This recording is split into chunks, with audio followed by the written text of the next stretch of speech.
Assalamualaikum warahmatullahi wabarakatuh. Perkenalkan, nama saya Ahmad Witanto dengan NIM 2130801075. Hari ini saya akan membawakan materi tentang Ascaris lumbricoides atau cacing gelang yang berasal dari filum Nematoda. Filum Nematoda atau yang sering disebut kelompok cacing gilik merupakan kelompok hewan invertebrata dengan bentuk tubuh silindris dan tidak bersegmen. Salah satu spesies yang paling dikenal dari kelompok ini adalah Ascaris lumbricoides, di mana ini adalah parasit usus manusia yang dapat menyebabkan penyakit Ascariasis. Infeksi cacing ini menjadi masalah kesehatan masyarakat, terutama di negara-negara berkembang dengan yang memiliki sanitasi yang buruk dan kebersihan lingkungan yang rendah. Ascaris lumbricoides adalah spesies nematoda parasit yang hidup di usus halus manusia. Panjang tubuh cacing dewasa bisa mencapai 15-35 cm, dan cacing ini termasuk dalam kelompok geohelminth yang artinya penularannya terjadi melalui tanah. Infeksi terjadi ketika seseorang menelan telur cacing yang telah berkembang dari tanah yang tercemar. Berikut ini ada karakteristiknya, di mana para morfologinya ia memiliki bentuk tubuh silindris panjang berwarna putih kekuningan. Tubuhnya ditutupi oleh kutikula tebal yang tahan terhadap enzim pencernaan.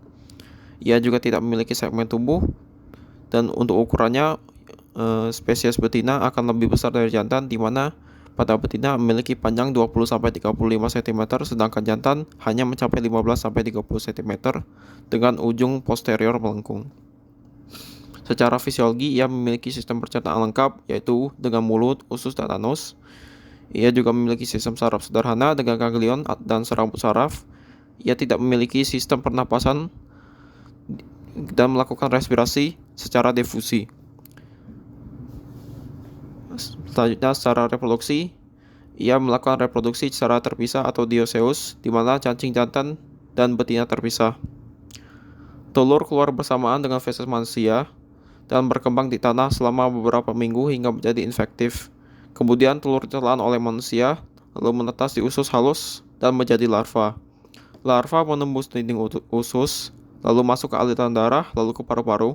Di paru-paru, larva bermigrasi ke trakea, tertelan kembali dan kembali ke usus untuk berkembang menjadi cacing dewasa.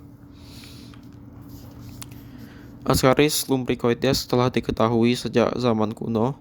Bukti infeksi ini telah ditemukan dalam mumi Mesir kuno, dalam sejarah pengobatan tradisional dan kedokteran modern.